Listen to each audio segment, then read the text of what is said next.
দেখেন, আমাদেরকে আজকে মাননীয় প্রধানমন্ত্রী বলেছেন যারা হচ্ছে মুক্তিযোদ্ধার বাইরে তারা সবাই রাজাকার। এখানে আমাদের সাথে আন্দোলন যারা করছেন অনেক কিন্তু শহীদ পরিবারের সদস্য রয়েছে। তো তার কথা মতো যারা শহীদ পরিবারের সদস্য তারাও রাজাকার, যারা সাধারণ শিক্ষার্থী তারাও রাজাকার। তো এই জন্য ঢাকা বিশ্ববিদ্যালয়ের সকল শিক্ষার্থী যারা রয়েছেন তারা হচ্ছে বিক্ষুব্ধ হয়ে আজকে রাত্রে এখানে একত্রিত হয়েছে।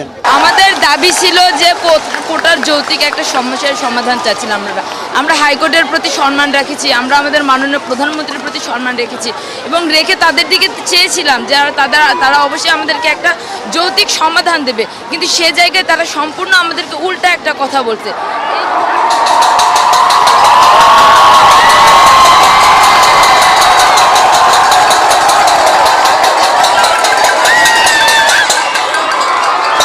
তখন আমরা বাঙালিরা সংখ্যাগরিষ্ঠ থাকার পরেও আমরা বৈষম্যের শিকার হয়েছিলাম, কিন্তু আজকে যেটা হচ্ছে স্বাধীন একটা দেশে মুক্তিযুদ্ধের 53 বছর পরও এসে আমাদেরকে সেই একই দোহাই দিয়ে আমাদেরকে আবারও বৈষম্যের কাতারে নিয়ে যাওয়া হচ্ছে। আমরা যারা সংখ্যাগরিষ্ঠ জনগণ, আমরা যারা প্রায় 95%-এর উপরে মানুষ, আমাদেরকে বলা হচ্ছে আমরা নাকি রাজাকার।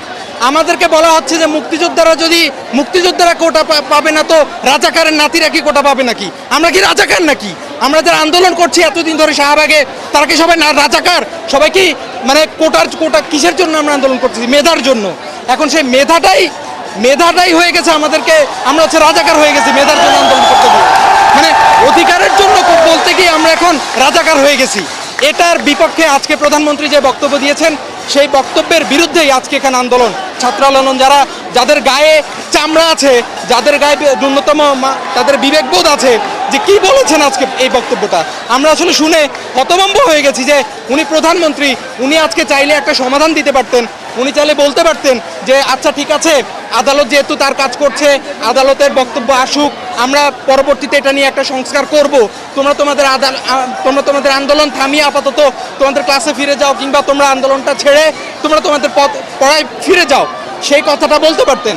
আমরা যারা আন্দোলনকারী এখানে যারা ছিল সবাই প্রধানমন্ত্রীর উপর আস্থা রেখে সবাই ঘরে ফিরে আসতো, কারণ উনি যেহেতু আমাদের দেশের অভিভাবক, সকল ছাত্রদের অভিভাবক, উনি চাইলে একটা যৌক্তিক সমাধান যে কোনো সময় দিতে পারতেন।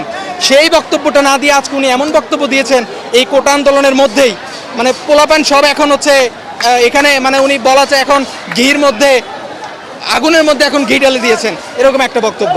জন্য বিব্রতকর পরিস্থিতি না, এটা দেশের জন্য বিব্রতকর পরিস্থিতি।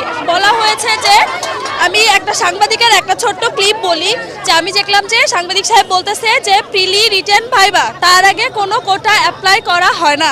ঠিক আছে, এই পর্যন্ত ঠিক আছে। এরপরে গিয়ে 4000 সিরিয়াল থেকে সে অ্যাডমিন ক্যাডার হচ্ছে, 4000 সিরিয়াল থেকে সে ফরেন ক্যাডার হচ্ছে, এদিকে 1500তম হয়ে পাচ্ছে না তাদের এক্সপেক্টেড ক্যাডার। এই পর্যন্ত তার প্রশ্নকে আমি কিছু বলবো না। এরপরে সে বলেছে ধরুন ভাইবার পরে গিয়ে 2 জন প্রার্থীকে আমরা পেলাম, তার মধ্যে একজন হচ্ছে মুক্তিযোদ্ধার সন্তান এবং অপরজন কি রাজাকারের সন্তান। ওই সাংবাদিক বুঝলো কেমনে ওইটা রাজাকারের সন্তান? আমার বাবার জন্ম 1973 সালে, আমার বাবা যুদ্ধ কেমনে করবে? এটা আপনারা বলেন। আমরা কিভাবে সাধারণ মানুষ যারা মুক্তিযুদ্ধে পার্টিসিপেশন করতে পারে নাই, যাদের বাবারা যাদের দাদারা, তারা যে রাজাকার হয়ে গেল, এটার প্রমাণ কে দিবে? মুক্তিযুদ্ধ ব্যতীত অন্য বাংলাদেশের যত সকল নাগরিক আছে তাদেরকে আখ্যায়িত করা, তার বিপরীতে প্রত্যাখ্যানমূলক এই অভ্যুত্থানটা আমাদের ঢাকা বিশ্ববিদ্যালয়ের শিক্ষার্থী সমাজ গড়ে তুলেছে নিজেদের স্বউদ্যোগে। কারণ আপনি চিন্তা করুন যে যারা মুক্তিযুদ্ধ তাদেরকে আমরা সম্মান করি, রাজাকার সবসময় আমাদের ঘৃণিত একটি মানে শব্দ হিসাবে আমরা এইটাকে আখ্যায়িত করি। এবং আমাদের ইতিহাস যদি দেখুন, 14 যেই শাহবাগের ইতিহাস থেকে আমরা রাজাকার শব্দটাকে সবসময় প্রত্যাখ্যান করার চেষ্টা করেছি। সেই জায়গায় যখন আপনি সাধারণ নাগরিকদের, শুধুমাত্র হয়তোবা তাদের পূর্বপুরুষরা মুক্তিযুদ্ধে অংশগ্রহণ করেননি, তার জন্যই তাদেরকে রাজাকার হিসেবে আখ্যায়িত করা, সেই ট্যাগটি আমরা মনে করি আমাদের অস্তিত্বের সংকটের একটি ট্যাগ। কারণ আমরা এই দেশে কখনোই রাজাকারের ট্যাগ নিয়ে কখনোই এই দেশে চলাচল করতে চাই না। এই স্বাধীন বাংলাদেশে প্রত্যেকটা নাগরিকের সম অধিকার রয়েছে এবং সম অধিকারটা বাস্তবায়ন করা অনেক বেশি গুরুত্বপূর্ণ বলে আমরা মনে করি।